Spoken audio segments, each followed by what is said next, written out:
बिहार में नहीं रही शराबबंदी? क्या बिहार में शराब अब खुले में बिकेगी या लोग खुले में पिएंगे?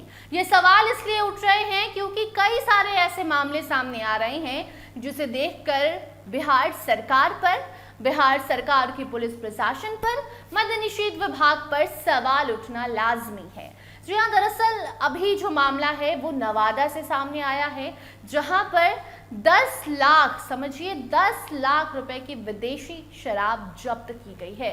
आप सोचिए कि किस तरीके से, कितनी आसानी से नवादा तक ये शराब की खेप कैसे पहुंच गई। आखिर किसी और राज्य से ये शराब लाया जा रहा था तो बॉर्डर पर कैसी व्यवस्था थी कि इजीली कोई नवादा तक पहुंच गया। बहुत सारे सवाल उठ रहे हैं। आपको बता दें कि 10 लाख रुपए की विदेशी शराब जब्त किया गया है और ये पहली बार नहीं हुआ है। इसलिए हमने कहा कई सारे ऐसे मामले हैं। अगर आप पेपर उठाकर देखिए, आप वेबसाइट पर जाके देखिए, मीडिया चैनल्स पे देखिए, आपको मालूम चलेगा कि डेटा जो है वो चौंकाने वाला है।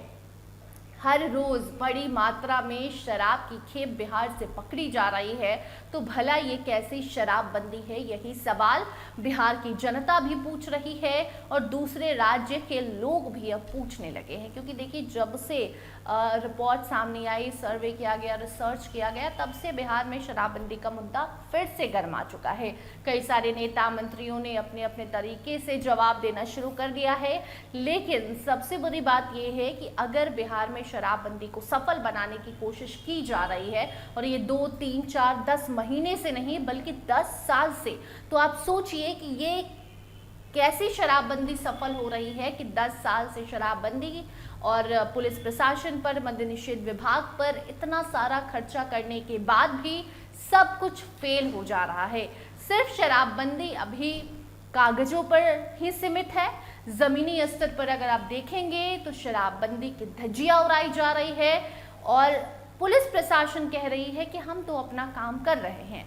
सरकार से पूछिए तो सरकार का कहना होता है कि इसे और सख्त हम बनाएंगे।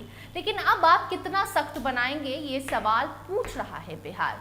क्योंकि शराबबंदी के कारण ऐसा नहीं है कि बिहार में जिसे शराब पीना है वो शराब नहीं पी पा रहा। पैसे ज़्यादा लग रहे हैं, शराब मिल जा रही है, बच्चे बूढ़े बूढ़े जानते हैं इस बात की सच्चाई।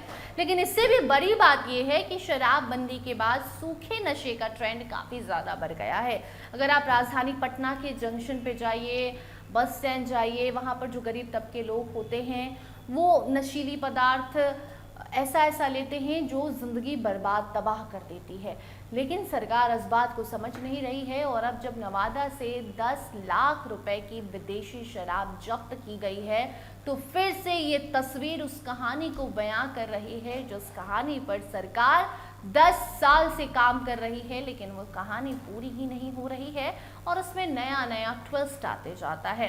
क्योंकि जो तस्कर है, जो शराब माफिया है, वो हर रोज़, जी हाँ, हर रोज़ नया नया तरीका ढूंढते हैं शराब तस्करी के लिए। और आप सोचिए कि अगर 10 लाख रुपए की शराब जब्त हुई है तो अभी इसके पीछे कितना बड़ा हाथ होगा। क्योंकि कोई आम आदमी, कोई आम इंसान इतनी बड़ी मात्रा में शराब एक जगह से दूसरी जगह ट्रांसफ़र नहीं कर सकता, वो भी वैसे राज्य में जहां शराब पीना, शराब बेचना इलीगल है। इसीलिए सवाल है कि क्या बिहार में शराबबंदी सिर्फ कागज़ों तक सीमित है? क्या बिहार में शराबबंदी है ही नहीं? क्यों सरकार शराबबंदी का जो ये ड्रामा है वो लोगों के सामने कर रही है? आखिर शराबबंदी पर सर्वे क्यों नहीं किया जा रहा है? बहुत सारे सवाल हैं। आप उस पर क्या कुछ कहना चाहेंगे कमेंट सेक्शन में ज़रूर बताइए। देखते रहिए स्टार टीवी बिहार। धन्यवाद।